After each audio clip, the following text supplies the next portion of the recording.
Hello, everyone. My name is Ellison, running for the United States Senate to represent your interests in the United States Congress. Tonight, we wanted to have a conversation around voting. Voting is such a very important tool in our democracy. It's a tool that we use to engage in our political action and expression. I just wanted people to understand why I have these conversations because I'm constantly asked, why do you spend so much time engaging with voters in the way that you do? We don't see this often from other candidates, and I'll tell you, it's very simple. For me, engaging with voters in this way, it gives me an opportunity to get to know you. It gives me an opportunity to learn about what issues are most important to you, but it also gives you an opportunity to get a chance to know me and see what I hold dear, get a chance to see what I'm about and how we can really work together to improve the quality of life for everyone. At the end of the day, we have to be able to engage and entertain open dialogue so that we can learn what's best for our society. Because at the end of the day, we have to be moving forward always. And it's so sad that sometimes or oftentimes individuals in Congress, individuals in the state legislative bodies do not take the time to engage with you, the people.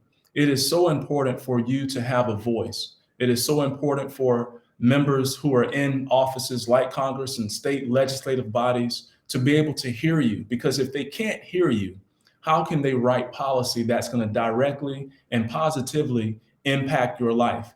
I'm all about direct positive impact. It's a thing that I want to do more than anything else in life. And in order for me to have that type of impact that I want to have, I have to engage you, the voters. I have to know what keeps you up at night.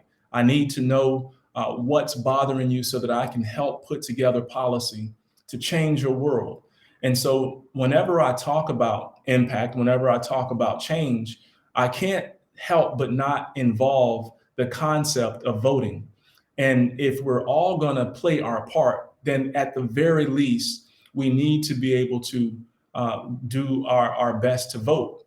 Some people, I understand, especially here in the state of Florida, don't have the right to vote because that was taken from them when they went to prison.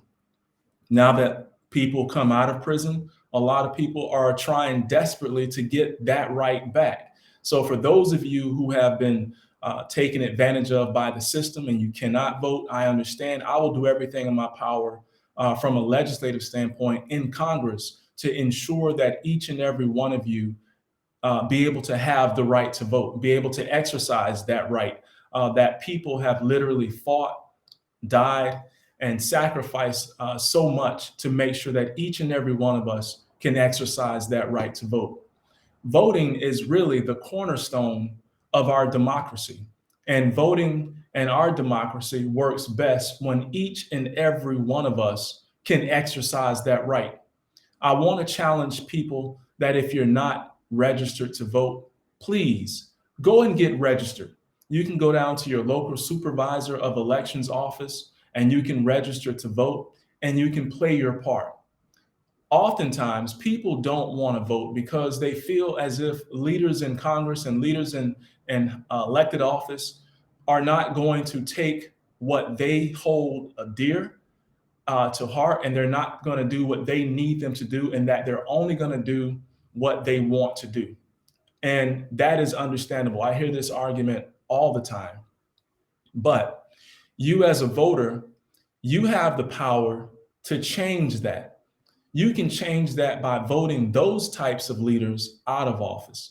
But you have to be able to vote and you have to be able to stimulate the people around you to understand that collectively we have the power to get what we want from policymakers. We have the power to change the course of our society.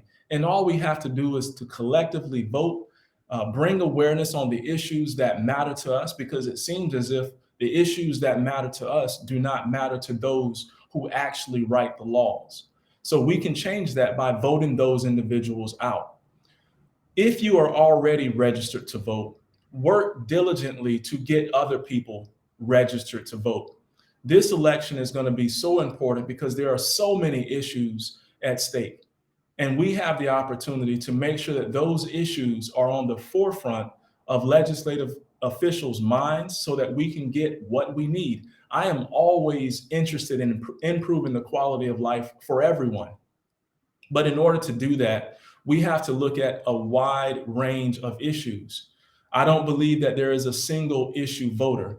I think that if people focus on certain issues, it's because leaders are not holding these types of meetings and town halls and engaging with the public to talk about all of the other issues that matter so much. Issues like immigration, issues like the environment, clean, safe drinking water, issues that deal with voting, issues that deal with women's rights, gender pay inequality.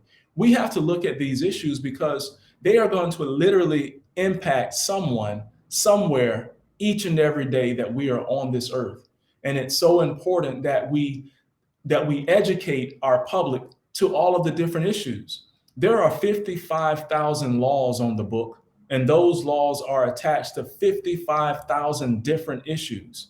And those issues are literally impacting millions of people from around this country. If you don't want to be left behind through legislative leaders writing policy and just completely forgetting about you, then you need to engage in this political process. You can vote, you can register to vote, you can register other people to vote, you can do your part with raising awareness, you can do your part with simply amplifying someone's message that agrees with you, or you align with their leadership or their viewpoints on where we should take this country. But please, whatever you do, do not sit on the sidelines and just not be engaged. This is a midterm election year. And usually during midterm election years, voting generally drops off by like 40%. And so then whenever these leaders that end up in office are writing policies that we don't agree with, then we have individuals who are literally complaining about what has taken place. But we have the power to change all of that this election cycle. We shouldn't be dropping off 40%. We should be increasing our numbers on a consistent and regular basis. We should be working to register more voters. And while we're talking about voting, any leader that works to disenfranchise American citizens and their right to vote should be voted out of office. We should always be moving forward in our society. Any laws that take us back is only taking us back to where things were good for some, but not good for all. Policy and leaders and our government should be working to improve the quality of life for all and protecting everyone's right to vote, everyone's rights in general, because that's what government is designed for. And when leaders don't understand that, they have no place in Congress, they have no place in any legislative body of government, whereby the people who are working to elect them are not getting what they need. Those leaders need to go. And so I want to challenge each and every one of you to at least register to vote. And if you can, please register 3 more people and try to do this every single day, because we found out that when we vote, we get what we want. We find out that when we collectively work together to put better leaders in office, then we have a stronger and a more perfect union. And what I mean by that is simple. Whenever you have leaders who represent their own interests and not yours, typically you're going to have a lot of people being left behind, typically. But if we want to rebuild our society to what the founding fathers meant for it to be, then that means we have to have leaders who care, we have to have leaders who listen, and we have to have leaders who are skilled at writing policy that will have the direct positive impact for our world. I firmly believe that if you don't take the time to hear me, if you don't take the time to listen to me and find out what keeps me up at night, then there is no way that you could ever represent my interests, because you simply don't know. And for a lot of leaders, they simply don't care. So I take the time to get to know you. I take the time to answer your questions. I take the time to engage with you because I care enough and I believe that you are worth my time, especially since I'm running to represent your interests. So if you agree with everything that I've said, or even some of the things that I've said, then please join this movement to help strengthen our democracy. Join this movement to help register new voters. Join this movement to help bring a better quality of life for everyone. And you can do that at allenellison.com. Consider making a contribution. Your contributions help us to reach further. We want to do our part to help as many people as we can. And if there's something that I can do for you right now, please do not hesitate to reach out. This is one of the jobs that members of Congress should be doing. It's called constituent services. And I know that a lot of you have reached out to your members of Congress only to get no return email or a canned email that doesn't address your issue, no return phone call, and definitely no return mail. I want to be different than those leaders who currently represent you. So please join our movement at allenellison.com. Find me on all of the social media pages. Continue to help amplify our message because we can't do it without you. I thank you so much. You have a wonderful rest of the night.